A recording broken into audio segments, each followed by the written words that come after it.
اور پہلوؤں اور پیٹھوں کو داغا جائے گا. یہ ہے وہ خزانہ جو تم نے اپنے لیے جمع کیا تھا. لو اب اپنی سمیٹی ہوئی دولت کا مزہ چکھو. یہاں میں اپنی بہنوں سے بھی کہوں گا کہ جس زیور کو ہم لوگ بہت شدت کے ساتھ اکٹھا کر کے گھر میں رکھتے ہیں, غور فرما لیجئے کیوں اکٹھا کرتے ہیں. زیور کی رہسیت کیا بتائیے, سوائے اس کے ایک مال یعنی بلاک کر کے ڈال دیا جاتا ہے کیپٹل, ایک اچھا خاصا سرمایہ بلاک کر کے ڈال دیا. کیوں؟ اس لیے کہ ہم اپنی شان دکھانے کے لیے شادی بیاہ میں اس سجاوٹ کو پہن کے جائیں تاکہ یہ احساس ہو کہ ہاں بھائی بڑی حیثیت والی ہیں, بڑے گھرانے کی بہو بیٹیاں ہیں. یہ شان و تکبر نہیں ہے تو یہ کیا ہے؟ یہ مسلمان کو, مومن کو زیب نہیں دیتا. یہ مال جو رکا پڑا ہے اس کو آج اگر خرچ کیا جائے اس قوم کے لیے, ضرورت مندوں کے لیے, کاروبار کھڑا کرنے کے لیے, تو صورتحال یکساں دوسری ہوگی. تو اس آیت پہ غور فرما لیں. اس میں ایک چیز جو بڑی ہوتی ہے وہ یہ کہ کسی وجہ سے کاروبار میں کہیں پہ بھی آدمی کو کچھ پیسہ ملتا ہے تو وہ یہ سوچتا ہے کہ بھائی کل کو پتہ نہیں مننا نہ ہو جائے, لہذا اس کو انویسٹ کر دو, جس کو ہم فیوچر انویسٹمنٹ کہتے ہیں, کہ اپنے آگے کے لیے کچھ پیسے کو اکٹھا کر کے رکھنا. کیونکہ ہمیں ڈر ہوتا ہے کہ کہیں مفلسی نہ آ جائے. اس آیت میں اس کی وضاحت کی جاتی ہے کہ شیطان تمہیں مفلسی سے ڈراتا ہے اور شرمناک طرز عمل سکھاتا ہے, اور اللہ تمہیں اپنے فضل کا یقین دکھاتا ہے. یعنی آپ یہ کنٹراسٹ دیکھیے دونوں باتوں میں, کیونکہ شیطان مفلس کر نہیں سکتا, صرف ڈراتا ہے مفلسی سے, اور جو فضل دینے والا ہے وہ یہ کہتا ہے کہ اللہ اپنے فضل کا یقین دلاتا ہے. یعنی میں یہ سوچوں کہ جو آج مال مجھے ملا ہے تو جس نے آج دیا ہے وہ مجھے کل بھی دے گا. آج میں اپنی ضرورت سے زیادہ جو ہے ان پہ خرچ کروں جو مستحق ہیں اس کا, جو میرے آس پاس والے, میرے خاندان والے ضرورت مند ہیں, میں ان پہ خرچ کروں. جس نے مجھے آج دیا ہے وہ کل بھی دے گا. اگر مجھے اپنے رب پہ یقین ہے اور ایمان ہے اور میں اس کا بندہ ہوں تو میری سوچ یہی ہوگی کہ جس رب نے مجھے آج دیا وہ کل بھی دے گا, اور اگر نہیں بھی دیا تو اس کی بندگی ہے میری, تو اس کی رضا میں راضی. اگر وہ مجھے تنگی میں رکھنا چاہتا ہو, یا اللہ میں نے سر جھکا دیا ہے تیرے آگے, میں تو تیرا مسلم ہوں, آئی ہیو سبمٹڈ, تیرے آگے سر جھکا چکا ہوں, تیری جو رضا ہے میں اس میں راضی ہوں, کیونکہ وہ دے کے بھی آزماتا ہے, وہ لے کے بھی آزماتا ہے. یا اللہ مجھے آزمائش سے بچا لیجو, دینے کے بعد کی بھی آزمائش اور لینے کے بعد کی بھی آزمائش. یقین جانو جن لوگوں نے ہماری آیات کو جھٹلایا ہے اور ان کے مقابلے میں سرکشی کی ہے, سرکشی یہ ہے کہ اللہ کا احکام موجود ہے لیکن ہم اس پہ عمل نہیں کرتے. یہ بغاوت ہی تو ہے جس کو جمعے کے خطبے میں کہا جاتا ہے کہ بغاوت سے بچو. وَيَنْهَا عَنِ الْفَحْشَاءِ وَالْمُنكَرِ وَالْبَغْيِ, بغاوت سے بچو, سرکشی سے بچو, اس کی حدود کو مت توڑو. تو اللہ تعالیٰ کہتا ہے کہ جن لوگوں نے ہماری آیت کو جھٹلایا اور ان کے مقابلے میں سرکشی کی ہے ان کے لیے آسمان کے دروازے ہرگز نہ کھولے جائیں گے. غور فرمائیے, ان کا جنت میں جانا اتنا ہی ناممکن ہے جتنا سوئی کے ناکے سے اونٹ کا گزرنا. علمان الحفیظ. رونگٹے کھڑی کر دینے والی آیات ہیں یہ, کیونکہ یہ کسی اور کا کہا نہیں ہے, یہ اللہ کے احکامات ہیں جس میں کوئی شک نہیں ہے. اس پہ ایمان ہماری ایمان کا حصہ ہے. تو جنہوں نے آیات سے سرکشی کی اور جھٹلایا, اللہ تعالیٰ کہتا ہے کہ جیسے سوئی کے ناکے سے اونٹ نہیں گزر سکتا وہ جنت میں نہیں جا سکتا. یہ ایک ایبسولوٹ اسٹیٹمنٹ ہے جس میں یہ فارورڈ بالکل نہیں ہے, کسی انداز کا یہ فارورڈ نہیں ہے, کوئی گنجائش نہیں ہے کہیں سے بھی.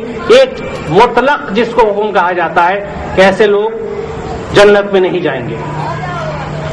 یہ آخر کی دو آیات ہیں جو قرآن کریم کے تعلق سے اللہ تعالیٰ فرماتا ہے, جو میں نے آپ لوگوں کے سامنے پیش کرنے کے لیے چنی تھی. یہ سورہ طٰہٰ ہے 126, اور جو میرے ذکر یعنی قرآن سے منہ موڑے گا اس کے لیے دنیا میں تنگ زندگی ہوگی.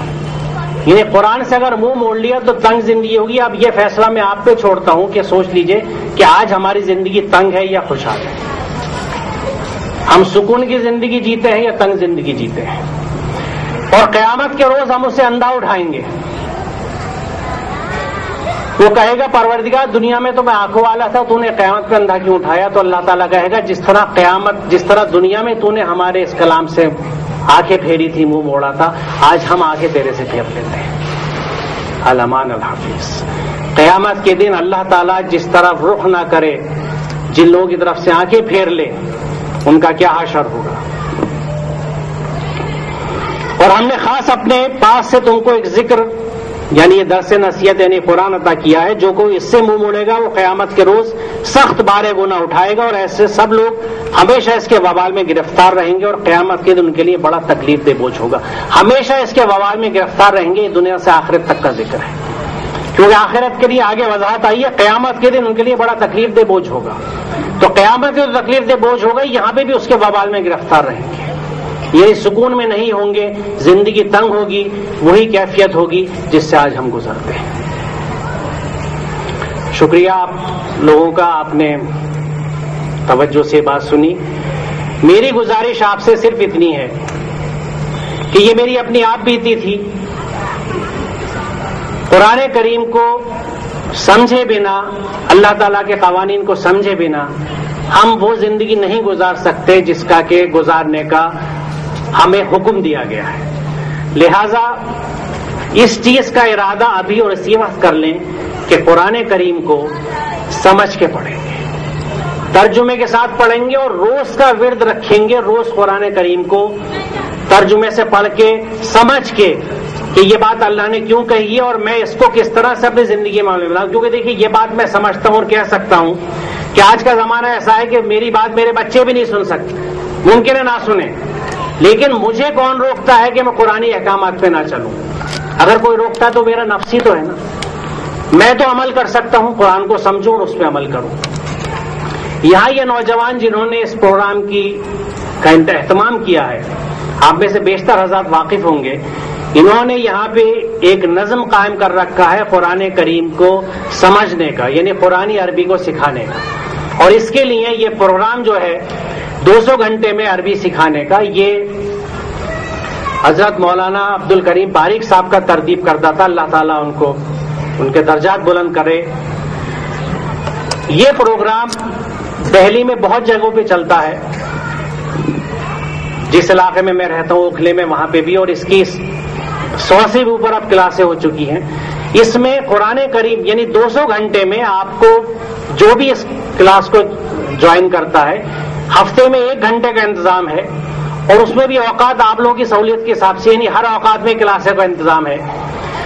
تو 1 گھنٹہ آپ دینے سے 200 گھنٹے کے بعد اتنی آدمی میں جو بھی پڑھتا ہے عربی کا فہم, عربی کی سمجھ آ جاتی ہے کہ وہ قرآن کریم کو بنا کسی ترجمے کے از خود ترجمہ کر سکتا ہے.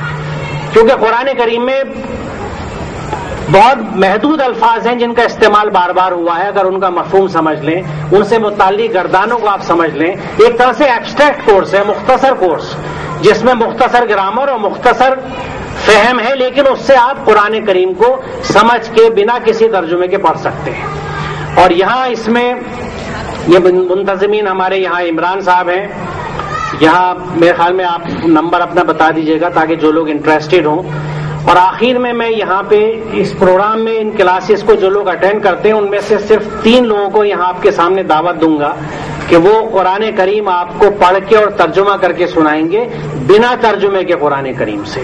اور یہ سب وہ لوگ ہیں جن کے کورس ابھی مکمل نہیں ہوئے ہیں, یعنی یہ لوگ صرف ابھی پڑھنا شروع کیا ہے, لیکن الحمدللہ کس انداز سے قرآن کریم کو سمجھ پا رہے ہیں یہ میں آپ کے سامنے پیش کروں گا. یہ کوشش صرف اسی چیز کی ہے کہ ہم قرآن کریم کو سمجھ سکیں. تو آپ لوگ ان کلاسز کو جوائن کریں, اپنے ہاں نظم کریں, اپنے گھروں میں کریں, اپنی مساجد میں کریں, اور جس وقت تک یہ نہ ہو یا اس کے ساتھ ساتھ بھی میں یہ کہوں گا کہ قرآن کریم کو ترجمے کے ساتھ پڑھیے. ایک اچھا ترجمہ بازار میں جا کے ڈھونڈ لیجیے, جیسے ہم کپڑا اپنے لیے پسند کا ڈھونڈتے ہیں 10 دکان پہ دیکھ کے. جامع مسجد پہ جائیے, ترجمے سب لے کے دیکھیے, جس کا ترجمہ اچھا لگے آپ کو جس مترجم کا, اور آپ کو لگے کہ اس کی زبان میری سمجھ میں آتی ہے, اس کو چن لیجیے, گھر میں لائیے. نہ صرف خود پڑھیے بلکہ گھر میں ماحول بنائیے. ہم ٹیلی ویژن تو اجتماعی حیثیت سے دیکھتے ہیں بیٹھ کے, کیا حرج ہے کہ اگر ایک وقت ہم بنا لیں عشاء کے بعد یا مغرب عشاء کے درمیان جس میں قرآن کریم لے کے بیٹھے اور سب گھر والوں کو اکٹھا کریں کہ آؤ بھائی بیٹھو, قرآن کریم پڑھیں گے, سمجھیں گے. اس طرح گھر میں ماحول بنے گا. دیکھیے جو ماحول گھروں میں ہم دیں گے اپنی نسلوں کو, یہی نسلیں کل کو کھڑی ہوں گی, اور قیامت کے دن ہم اس بات کا جواب دیں گے. اللہ تعالیٰ مجھ سے نہیں پوچھے گا کہ تم نے اپنے بیٹے کو کس یونیورسٹی میں پڑھوایا تھا, وہ یہ پوچھے گا تم نے کیا دین اسے سکھایا تھا, کس انداز کا مسلمان تم دنیا میں چھوڑ کے آئے ہو.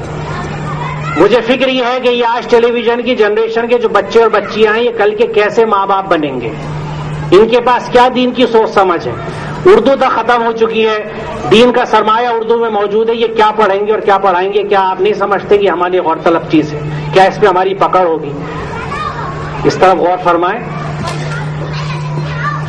شکریہ، جزاک اللہ.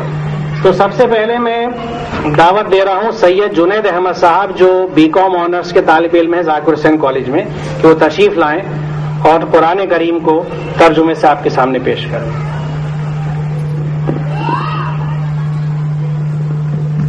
السلام علیکم. بسم اللہ الرحمن الرحیم. ولا تقولوا، اور کھاؤ، اموالکم، مال اپنا، بینکم بالباطل، اپنے درمیان ناحق، وتدلوا بها الی الحکام، اور نہ پہنچاؤ اس مال کو حاکموں تک.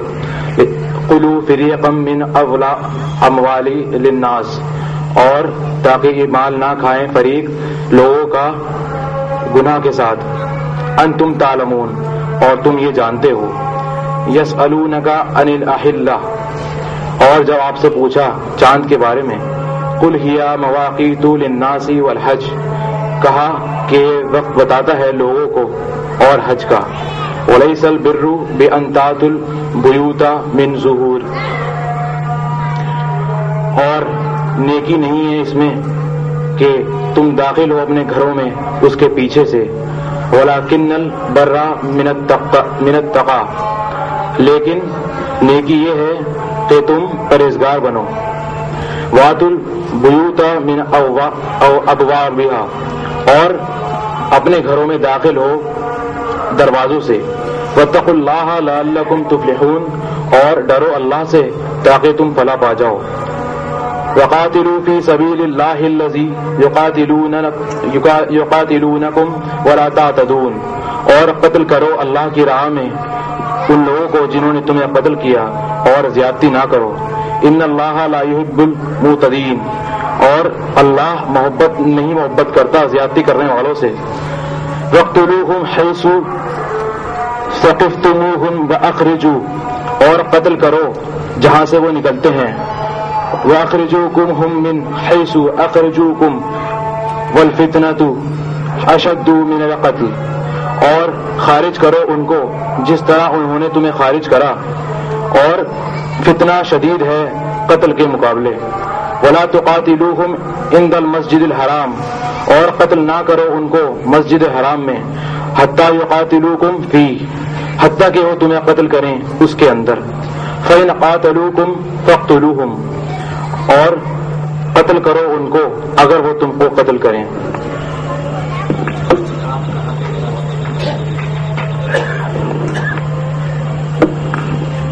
کذالک جزاء